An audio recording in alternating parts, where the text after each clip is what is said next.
পরবর্তী জীবনটা কেমন হওয়া উচিত, যারা আগে হজ করেছেন এ যাবৎ জীবন কিভাবে আমরা অতিবাহিত করছি, হজ পরবর্তী জীবন কেমন হওয়া উচিত আমাদের হাজিদের। হজের একটা বৈশিষ্ট্য আছে, এটাও একটা বড় আমল। এই আমলের বৈশিষ্ট্য হলো হাদিস আল্লাহ নবী বলেন যে যে ব্যক্তি গুনাহমুক্তভাবে হজ করলো, রাজা কায়াউমিন ওয়ালাদাতহু উম্মুহু, এটা হচ্ছে হজের বৈশিষ্ট্য।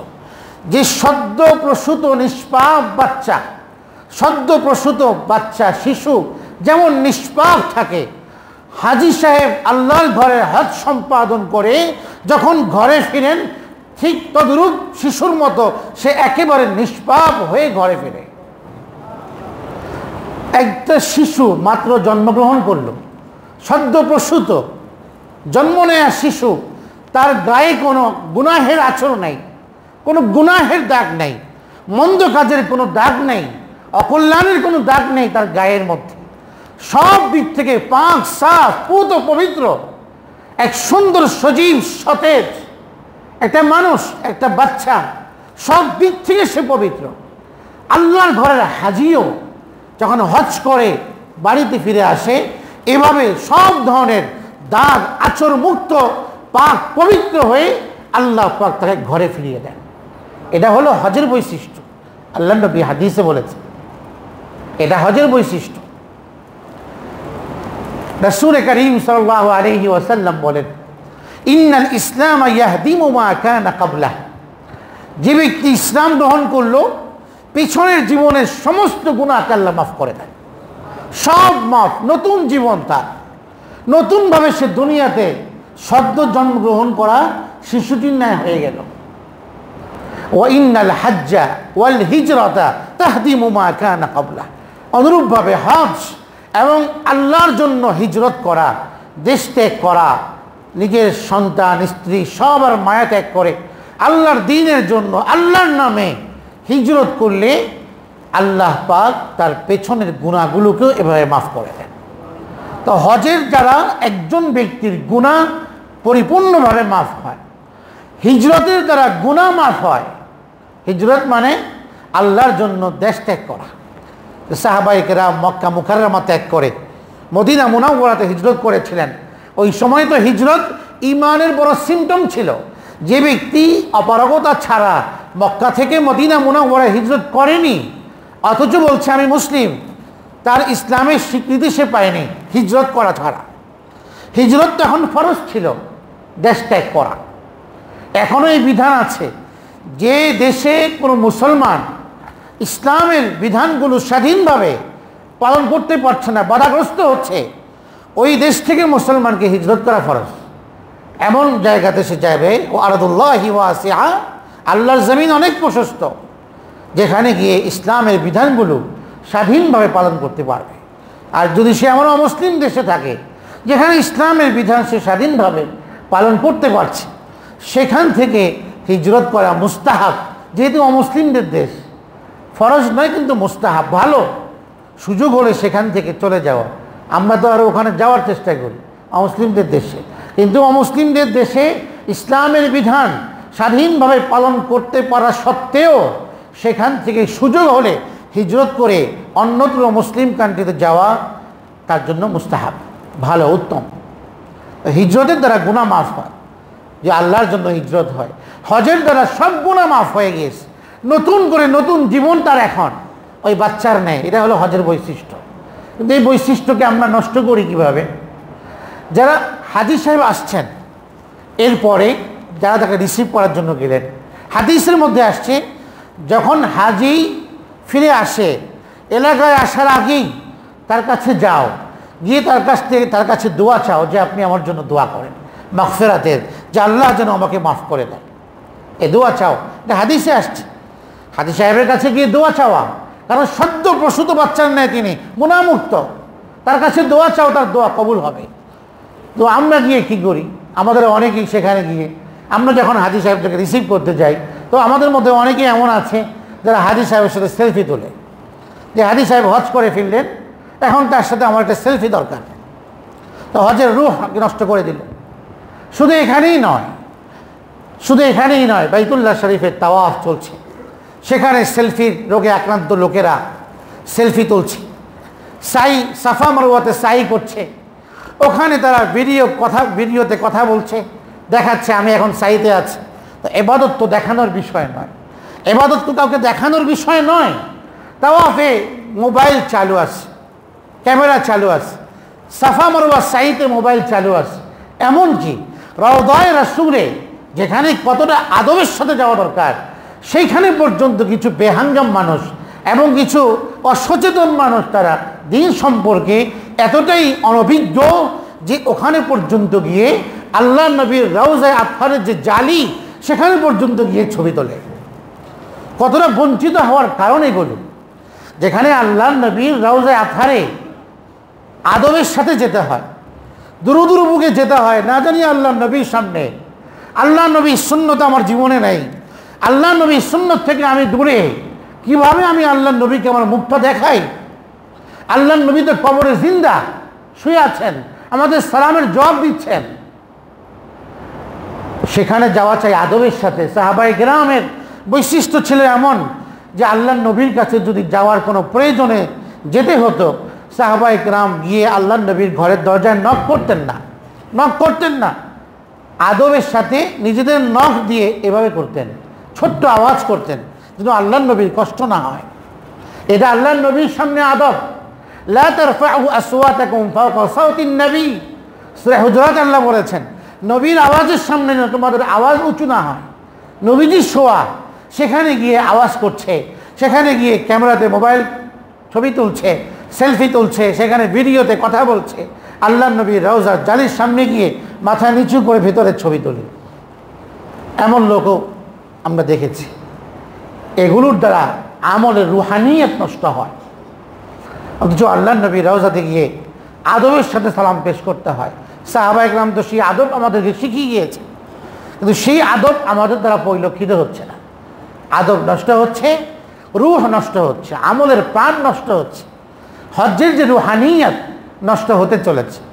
বহু মানুষ তো আল্লাহ মাফ করুক, এমন অনেক মানুষ আছেন আমাদের মধ্যে, সবাই না, অনেকেই এমন মানসিকতা লালন করে যে আমি হজ করে এসেছি, এখন আমার অধিকার হচ্ছে আলহাজ লাগানো, নামের শুরুতে আলহাজ লাগানো, এটা আমার হক, অথবা মনে করে এটা আল্লাহর পক্ষ থেকে আমার জন্য হাদিয়া, এটা আমার জন্য হাদিয়া যে আমার নামের শুরুতে আলহাজ, এটা আমার নামের একটা অংশ। এখন তাহলে নামাজ যে ব্যক্তি পড়ে সেও তো নিজের নামের সাথে লাগায় না, নামাজি মোহাম্মদ অমুক লাগায় না। যে রোজা রাখছে সবাই তো রোজা রাখছে, তো কেউ তো বলে না যে রোজাদার মোহাম্মদ অমুক, এখানে তো লাগাচ্ছে না। জাকাত আদায় করছে তো বলে না যে জাকাত দাতা মোহাম্মদ অমুক, নামের সাথে জাকাত দেওয়া তো নাই। তো আলহাজ লাগানো যদি এতটাই জরুরি হয় তাহলে তো নামাজি লাগানোও জরুরি, কারণ সে নামাজ পড়ে, সে রোজা রাখে, সে জাকাত দেয়, তো নামের শুরুতে তো জাকাত দাতা, রোজাদার, নামাজি, মুসল্লি, মোহাম্মদ অমুক এরকম লাগানো দরকার। এটা যদি জরুরি না হয় আলহাজ লাগানো কেন জরুরি? ভাই হজ তো আমি আল্লাহর জন্য করেছি, কারণ কোরআনে কারীমের আয়াতে তো এই কথা বলে যে ফামান ফারাদা ফি আল আতিমুল হজ্জ ওয়াল উমরাতা লিল্লাহ, আল্লাহর জন্য হজ পূর্ণ করো, সম্পাদন করো। আল্লাহর জন্য মানে কি? যে আমার প্রতিটি আমল শুধুমাত্র আল্লাহর জন্য, এখানে অন্য কারো অংশ নেই। তো আমি যদি এভাবেই করি তাহলে ময়দানে মাহশারে কিয়ামতের দিন রব্বুল আলামিন ওই হাজিকে বলবেন যে তুমি নামের আগে আলহাজ লাগানোকে জরুরি মনে করেছো, লাগিয়েছ মানুষের কাছে সুনাম সম্মান পাওয়ার জন্য, এখন এই হজের যে প্রতিদান তাদের কাছ থেকে গিয়ে নাও, তাদের কাছে চলে যাও, তাদের কাছে গিয়ে আমলের প্রতিদান নাও। তো হজের বৈশিষ্ট্য হলো হজ মানুষকে পবিত্র করে। এখন নতুন করে জীবনকে পবিত্র করার সুযোগ এসেছে, এটাকে ধরে রাখা চাই। রব্বুল আলামিন হাজী সাহেবদের গুনাহগুলোকে মাফ করে দিয়েছেন, সম্পূর্ণ নিষ্পাপ বানিয়ে ঘরে দিয়েছেন, ফিরিয়ে দিয়েছেন। এখন হাজী সাহেবের কাজ হলো নিজের এই পবিত্রতা, এই যে নিষ্পাপত্ব, এটাকে আজীবন ধরে রাখা, নিষ্পাপত্বকে চর্চা করা উচিত, গুনাহমুক্ত জীবনযাপন করা, আল্লাহর অবাধ্যতামুক্ত জীবনযাপন করা উচিত। আল্লামা ইকবাল, কবি ইকবাল বলেছেন जे ज़ाइरान काबा से इकबाल पूछिए कोई क्या हरम का हदिया जमजम से जमजम के सिवा कुछ और नहीं। আল্লামা ইকবাল উর্দু কবি বলছেন এই কথা যে আমি ইকবাল প্রশ্ন করতে চাই যারা কাবা দেখে এসছে, আল্লাহর ঘর যারা দেখে এসছে, জিয়ারত করে এসছে, তাদেরকে আমি ইকবাল জিজ্ঞাসা করতে চাই হারামাইনের হাদিয়া শুধু জমজমের পানি ছাড়া কি আর কিছু নাই? হারামাইনের হাদিয়া, হাজি সাহেব পানি নিয়ে আসছেন, জমজমের পানি ছাড়া কি আর কোনো হাদিয়া নাই? সবচেয়ে বড় হাদিয়া কি? হারামাইনের সবচেয়ে বড় হাদিয়া হলো হিদায়াত। সবচেয়ে বড় হাদিয়া যা হাজি সাহেব নিয়ে আসছেন সেটা হলো হিদায়াত এবং বরকত। এই হিদায়াত এবং বরকতকে সাথে রাখা চাই। সবচেয়ে বড় উপহার হলো, হাদিয়া হলো রব্বুল আলামিন যে আমাকে মাফ করে দিয়ে নিষ্পাপ বানিয়ে দিয়েছেন। এই নিষ্পাপত্বকে ধরে রাখা, জীবনকে পরিবর্তন করা, এটা হচ্ছে সবচেয়ে বড় হাদিয়া হারামাইনের জন্য। আল্লাহর কাছে কার হজ কবুল হলো, এর অনেকগুলো সিমটম আছে। বড় একটা সিমটম তো আল্লাহ নবী হাদিসেই বলেছেন যে জামারাতে, যেখানে শয়তানকে কঙ্কর নিক্ষেপ করা হয়, ফেরেশতাদেরকে রব্বুল আলামিন আদেশ করেন রাতের বেলাতে যাদের হজ কবুল হয়ে গিয়েছে তাদের এই নিক্ষিপ্ত কঙ্করগুলোকে আসমানে তুলে আনার জন্য আল্লাহ ফেরেশতাদেরকে আদেশ করেন। এটা তো বড় সিমটম তাদের যারা হজ কবুল হয়েছে। দ্বিতীয়ত, হজ কবুল হওয়ার বড় একটা আলামত এবং সিমটম হলো যে হজ পরবর্তী জীবনে এই ব্যক্তির সম্পর্ক যেমন আল্লাহর ঘর থেকে আসলো, তার সম্পর্ক, আত্মিক সম্পর্ক আল্লাহর ঘরের সাথে, আল্লাহর দ্বীনের সাথে, ঈমান ও ইসলামের সাথে, দ্বীনী প্রতিষ্ঠানের সাথে, দ্বীনদারদের সাথে, আল্লাহ ওয়াজের সাথে, নেককার সালেহ আল্লাহর নেককার বান্দাদের সাথে তার সম্পর্ক, কোরআন ও সুন্নাহর সাথে সম্পর্ক, আমলের সাথে সম্পর্ক, দ্বীনের সাথে সম্পর্ক যার, এটা আলামত আল্লাহ পাক এই ব্যক্তির হজকে কবুল করেছে। তৃতীয় আলামত হলো হাজী সাহেবের হজ আল্লাহ তাআলা কবুল করেছেন কিনা। এর তৃতীয় একটা সিমটম এবং আলামত হলো যে আল্লাহর ঘরের সাথে, বাইতুল্লাহর সাথে একটা আত্মিক সম্পর্ক, যে মনটা সবসময় ওখানে পড়ে আছে, মসজিদ নববীতে পড়ে আছে, রওজায়ে রাসূলে পড়ে আছে, একটা শৌক, একটা আগ্রহ, একটা উদ্দীপনা যে আবার কবে যাব, আবার কবে আল্লাহর ঘর দেখব, আল্লাহর ঘরকে স্পর্শ করব, আবার কবে রওজায়ে রাসূলে গিয়ে, রওজায়ে আতহারে গিয়ে নবী পাককে সালাম দিব। এই যে একটা আগ্রহ এবং শৌক, এটা সব সময় তার মধ্যে 24 আওয়ার্স তার মধ্যে এটা বিরাজ করবে, এটা বিরাজমান থাকবে। এই একটা আগ্রহ, কবে আবার যাব। এখানে শরীর দিল মন আল্লাহর ঘরে, এখানে শরীর দিল মন আল্লাহর নবীর রওজায়ে আতহারের সামনে। এটা বড় আলামত আল্লাহ তাআলা এই লোকের হজকে কবুল করেছে। সবচেয়ে বড় আলামত যেটা উলামায়ে কেরাম বলেন, হজকে ধরে রাখার জন্য বড় একটা আমল এবং মাধ্যম হলো যারা মুত্তাকি, আল্লাহওয়ালা, নেককার, তাদের সাথে সুসম্পর্ক রেখে চলা, তাদের সাথে সম্পর্ক করা, যা আল্লাহ কোরআনে আদেশ করেছেন, ইয়া আইয়ুহাল্লাযীনা আমানুত্তাকুল্লাহ ওয়া কুনু মা'আস সাদিকিন, তোমরা মুত্তাকি হও, নেককারদের সাথে থাকো। তো আল্লাহ যখন কোরআনে কারীমের আল্লাহ তাআলার বিধানের মূলনীতি হলো, যখন এমন কোনো বিধান বান্দাকে দান করেন যে বিধানটি পালন করা, সম্পাদন করা বান্দার জন্য কষ্টকর হয়, তাৎক্ষণিক আল্লাহ তাআলা সাথে সাথে আরেকটি বিধান এমন দান করেন যা প্রথমোক্ত বিধানটি পালন করার জন্য মাধ্যম হয় এবং প্রথমোক্ত বিধানটি পালন করা সহজ হয়। তো আল্লাহ বললেন তাকওয়া অবলম্বন করো, মুত্তাকি হও, গুনাহ ছাড়ো, আমার নাফরমানি ছাড়ো। এটা তো অনেক কষ্টকর বান্দার জন্য। তো এর একটা সহজ উপায় আল্লাহ তাআলা বলে দিয়েছেন।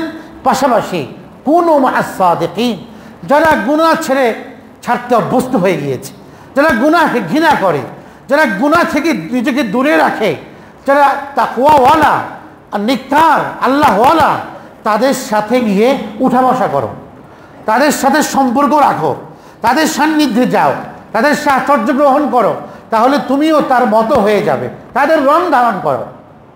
আল্লাহর ঘরের হাজির হজ কবুল হলো কিনা তার বড় একটা আলামত হলো তার কথাতে খুশবু বের হবে, নেক বের হবে, তার কথাতে কল্যাণ বের হবে, বিচরণে কল্যাণ প্রকাশ পাবে, আচরণে কল্যাণ প্রকাশ পাবে, মুআমালাতে কল্যাণ প্রকাশ পাবে, মুআশারাত সামাজিকতায়, আখলাক, চরিত্রে সব কিছুর মধ্যে এক ভিন্ন রং প্রকাশ পাবে। এটাই আলামত আল্লাহ পাক তার হজকে কবুল করেছেন। তো সেজন্য সবচেয়ে বড় আল্লাহ পাক যাদেরকে আল্লাহর ঘর দেখার নিয়ামত দান করেছেন, আমাদের জন্য দায়িত্ব এবং কর্তব্য হলো নিজের এই নিষ্পাপত্বকে ধরে রাখার জন্য যারা আমাদের মুত্তাকি আল্লাহওয়ালা নেককার হক্কানি ওলামা মাশায়েখ আল্লাহওয়ালা নেককার সুন্নতের অনুসারী, সুন্নতের সাথে জীবনযাপন করে, দুনিয়া বিমুখ, তাদের সাথে সম্পর্ক রাখে, তাহলে আমার মধ্যে যেটা হবে উপকার সেটা হলো এই যে আমার ভেতরে যে আগ্রহ আল্লাহর ঘরে যাওয়ার, এই যে আল্লাহ নবী রওজায় গিয়ে সালাম দেওয়ার যে প্রেরণা, এগুলোর কারণে আমি বেচাইন হয়ে আছি, অস্থির হয়ে আছি। এই অস্থিরতার কিছুটা প্রশান্তি মিলবে যদি আমি তাদের সাথে সম্পর্ক রাখি। তো সেই জন্য হারামাইনের হাদিয়া শুধু খেজুর আর পানি নয়, হারামাইনের সবচেয়ে বড় হাদিয়া হলো রব্বুল আলামিন যে আমাকে মাফ করলেন, এটাকে ধরে রাখা, এটাকে আমৃত্যু ধরে রাখা, যাকে আমরা বলি হজকে ধরে রাখা চাই। আমাদের হজ পরবর্তী জীবন হাজিদের গুনাহমুক্ত জীবন হওয়া চাই, আমলের সাথে জীবন হওয়া চাই, আল্লাহ ওয়ালাদের সাথে থাকা চাই। এই জন্য হজের আগে দুটি সিমটম হজ কবুল হওয়ার, এক হলো তার নিয়ত বিশুদ্ধ কিনা, যখন গেল মানুষের হক আদায় করে নিয়েছে কিনা। হজে থাকা অবস্থায় দুটি সিমটম, সে আল্লাহর জন্য হজ করছে কিনা, হজে থাকা অবস্থায় সে সব ধরনের গুনাহ থেকে মুক্ত ছিল কিনা, যদি থাকে তার হজ মাকবুল। তার নিয়ত সহি, আলহাজ উপাধি পাওয়ার জন্য আর শোনার জন্য আমি যাব না। এক লোক দোকানে গেল, দোকান থেকে বাকিতে সে এখান থেকে পণ্য নেয়, যখন হজ করে আসার পরে এরপরে দোকানে গেল, বলল খাতা দাও, এখানে লেখা আছে। দোকানদার মনে করলো আল্লাহ পাক তাকে রহম করছেন, হজ করে আসছে, হেদায়েত দিয়েছেন, আমার সব টাকাগুলো ফেরত দিয়ে দিবে। তো এখন দোকানদার খাতা দেওয়ার পরে, যে খাতা নেওয়ার পরে যেখানে নাম লেখা, শুরুতে আলহাজ দেখে খাতা আবার ফেরত দিয়ে দিচ্ছে। খাতা ফেরত দিলেন, টাকা দিলেন না, যে না আমি তো এখন হজ করে আসছি, আমি এখন আগে তো আলহাজ ছাড়া ছিলাম, এখন আলহাজ আমি, সেই জন্য নামের শুরুতে আলহাজ লাগিয়ে দিলেন। তো হজ কার জন্য করলাম? আল্লাহর জন্য কিনা? হজের সফরের দুটি সিমটম, হজ আল্লাহর জন্য হলো কিনা, গুনাহমুক্ত হজ হলো কিনা। হজের মধ্যে জানতে অজান্তে অন্যায় সমালোচনা, গুনাহের কথা, এরপরে পেছনে অন্যদের ব্যাপারে কথা বহু হয়। গুনাহমুক্ত হজ সে করলো কিনা, যদি করে তার হজ মাকবুল। হজ থেকে ফিরে আসার পর দুটি কাজ, এক নম্বর হলো যে সে গুনাহমুক্ত থাকে কিনা, দুই নম্বর হলো যে আমল সে হজের সফরে করলো, তাহাজ্জুদ পড়লো, তিলাওয়াত করলো, দান করলো, সমস্ত আমলগুলোকে রানিং রাখা, জারি রাখা। কারণ আল্লাহ তাআলা কোনো আমলের জন্য কোনো নির্দিষ্ট সীমাদান নেই, মৃত্যু পর্যন্ত আমল, এটাকে সে ধরে রাখতে পারলো কিনা। তো হজে যাওয়ার আগে দুটি, হজে থাকা অবস্থায় দুটি, হজ পরবর্তী জীবনে দুটি আলামত, এই মোট 6টি সিমটম যদি কোনো হাজির জীবনে পাওয়া যায়, তাহলে এটা বলা যাবে যে আল্লাহ পাক তার হজকে কবুল করেছেন। তো সেই জন্য আমরা যারা আল্লাহর ঘরে হজ করেছি, আপনারা যারা করেছেন আগে, হজ পরবর্তী জীবনটা আমাদের গুনাহমুক্ত অবস্থাতে ইবাদতের সাথে আল্লাহর জন্য ইখলাসের সাথে কাটানো চাই। ইখলাস অনেক দামি আমল, দামি বৈশিষ্ট্য। আল্লাহ হাদিসে আসছে, আল্লাহ তাআলা কোনো মানুষের আমলের কোয়ান্টিটি দেখেন না, আমলে ইখলাস দেখেন। কতটুকু ইখলাস আছে আমলে, যে এক ব্যক্তির ঘটনার বাদশাহ এক মসজিদ তৈরি করবে, সবচেয়ে সুরম্য সুন্দর এক মসজিদ তার রাজ্যের মধ্যে, ডাকলো সমস্ত ইঞ্জিনিয়ারকে, প্ল্যান সব কিছু হলো, মসজিদে শুরু হয়ে গেল কাজ, সমাপ্তি লগ্নে বাদশাহ ডেকে বললো তার মন্ত্রী পরিষদকে, এখন নাম ফলক লাগাও, আমার নামে মসজিদ, আমার নাম লাগিয়ে দাও সবার উপরে। তো বাদশাহ ঘুমায় আর স্বপ্ন দেখে যে ফেরেশতারা তার নামটাকে সরিয়ে একজন বুড়ি, এক অসহায় মানুষের নাম লিখে দিচ্ছে বারবার। সে ঘুম থেকে উঠে গেল, এরপরে সবাইকে বললো দেখো নাম ঠিক আছে কিনা, ফোর্স করলো, যে দেখে সব নাম তো ঠিক আছে। বাদশাহ জানাব নাম তো ঠিক আছে, আপনার নাম। দ্বিতীয় দিন একই স্বপ্ন, তার নাম সরিয়ে এক বুড়ির নাম, এক অপরিচিত এক নারীর নাম সেখানে ফেরেশতারা লিখে দিচ্ছে। আবার সেখানে লোক পাঠিয়ে দেওয়ার পরে দেখলো যে না, নাম তো বাদশাহরই আছে। 3-4 রাত যাওয়ার পরে একই স্বপ্ন। সেই বুড়ি ছিল এক গ্রামে, এক এমন একটা ঘরের মধ্যে যে এক জনাজীর্ণ এক ঘর, সেই ঘরে একটা বুড়ি থাকে। সেই বুড়ির নাম এখানে কেন আসে, তাকে ডেকে আনা হলো। তো সে বলল তাকে যে তোমার নাম আসতেছে কেন? মসজিদ করলাম আমি বাদশাহ, আমার নাম আসবে, তোমার নাম বারবার দেখতেছি স্বপ্নের মধ্যে, কেন তোমার নাম আসার কি কারণ, কি রহস্য, কি তুমি কি জানো? তো সেই বুড়ি জবাব দিল যে বাদশাহ জানা, আমি তো এমন কোনো আমল নাই, বা আমি তো এখানে কিছু করিও না, আমার এখানে কোনো আমি অংশগ্রহণও করি নাই জায়গার মধ্যে, বরং আমি অর্থও দিই নেই, তো আমার নাম কেন আসবো আমি তো জানি না। তবে আমি একটা কাজ করতাম, সেটা হলো যে এই মসজিদ নির্মাণের সময় যে ইট ইত্যাদির প্রয়োজন হতো, সেগুলোকে যে গাধা খচ্চরের উপরে তুলে এখানে মসজিদ পর্যন্ত আনা হতো, এই গাধা খচ্চরগুলো আমার সেই ঝুপড়ি ঘরের সামনে দিয়ে যেত। তো মালের কারণে এই পশুগুলো তৃষ্ণার্ত হয়ে যেত, আমি আমার ঝুপড়ি ঘর থেকে পাত্রে পানি নিয়ে এই পশুগুলোকে পানি পান করিয়ে দিতাম। এই পানি পান করার ছোট্ট আমল ইখলাসের সাথে, যে আল্লাহর ঘরের ইট নিয়ে যাচ্ছে, সে তৃষ্ণার্ত, এই পশুকে একটু পানি পান করানোর কারণে, এটা ইখলাসের সাথে হওয়ার কারণে আল্লাহ তাআলা বাদশার নামকে মুছে এই বুড়ির নাম সেই মসজিদের উপরে ফলকের মধ্যে লাগিয়ে দেওয়ার জন্য বলছেন। এখান থেকে যে শিক্ষাটা আমাদের জন্য, সেটা হলো যে ইখলাস যদি থাকে তাহলে ছোট্ট আমলও আল্লাহর কাছে অনেক দামি, অনেক দামি, অনেক বড় আমলের চেয়েও ইখলাসওয়ালা, ইখলাসের সমৃদ্ধ ছোট্ট আমল আল্লাহর কাছে অনেক দামি আমার ভাই। এই জন্য সব আমল শুধুমাত্র আল্লাহর সন্তুষ্টির জন্যই করব, ইখলাসের সাথে করব। ছোট্ট থেকে ছোট্ট হোক আমল, এটা আমি শুধু করব আমার রবের জন্য। আমার নামাজ, আমার যাকাত, আমার হজ, আমার কুরবানি, সমস্ত আমল শুধু আল্লাহর জন্য।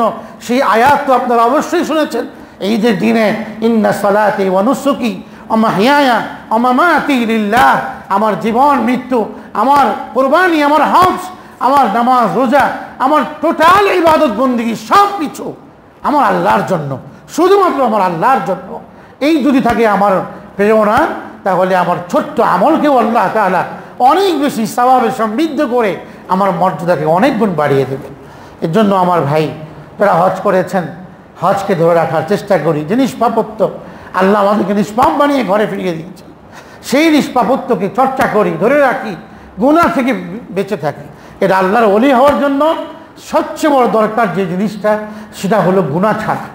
গুনাহের সাথে আল্লাহকে পাওয়া যায় না। আমি এই কথা বারবারই বলি, গুনাহের সাথে আল্লাহকে পাওয়া যায় না। আমার ভাই, গুনাহ ছাড়ার চেষ্টা করি, আল্লাহকে পেয়ে যাব। আল্লাহর ওলি হওয়ার জন্য এটাই শর্ত, গুনাহ ছেড়ে দেই, গুনাহ ছেড়ে দেই, আল্লাহ পাক আমাদেরকে আল্লাহর ওলি বানিয়ে নেবেন। আল্লাহ রাব্বুল আলামিন আমাদের সকলকে বছরের শেষ, নতুন বছর সামনে আসছে, পাবো কিনা সেটাও আমাদের এখনো পর্যন্ত জানা নেই। নতুন একটা বছর আসছে সামনে, ইসলামী সন, হিজরি সন। আমার জীবন তো চলছে, স্রোতের ন্যায় চলছে। আমার সামনে কতটুকু আমি আর টিকতে পারবো দুনিয়াতে আমাদের জানা নেই। প্রতিটি মানুষ সকাল করে, হাদিসে আসছে, এরপরে সে নিজেকে বিক্রি করে, কেউ তো নিজেকে বিক্রি করে লাভবান হয়, সফল হয়, কেউ তো নিজেকে বিক্রি করে ধ্বংস হয়ে যায়। যারা ধ্বংসপ্রাপ্ত, যারা ধ্বংস হবে, শাস্তিপ্রাপ্ত, তাদের খাতায় গিয়ে নাম লিখিয়ে দেয়। আমার জীবনটাকে আমি কাদের সাথে ব্যয় করছি? বছর শেষ, জীবন চলছে, আমার সামনে মৃত্যুর পথ, আমার সামনে আখিরাতের মহাসফর। কতটুকু আমি নিজেকে প্রস্তুত করতে পেরেছি আমার জানা নেই। সেজন্য সব সময় হিসাব করা, আমি কতটুকু আমলে অ্যাডভান্স হচ্ছি। হিসাব আমার আমলের দরজাকে খুলে দেবে। এজন্য এখন হিসাব করার সময়, কতটুকু একটা বছরকে আমি কাজে লাগালাম আমলের সাথে, কতটা গুনাহের মধ্যে আমি লিপ্ত, কতটা অন্যায় কাজ আমি করেছি, হিসাব নেই। মুমিনের কাজ হলো হিসাব নেওয়া, মুমিনের কাজ হলো ইখলাসের সাথে আমল করা। আল্লাহ পাক আমাদের সকলকে তৌফিক দান করুন। মুহররম মাস সামনে আসছে, আমলের সাথে কাটাবো। আল্লাহ পাক আমাদের সকলকে তৌফিক দান করুন। ওয়া আখিরু দাওয়ানা আলহামদুলিল্লাহি রাব্বিল আলামিন।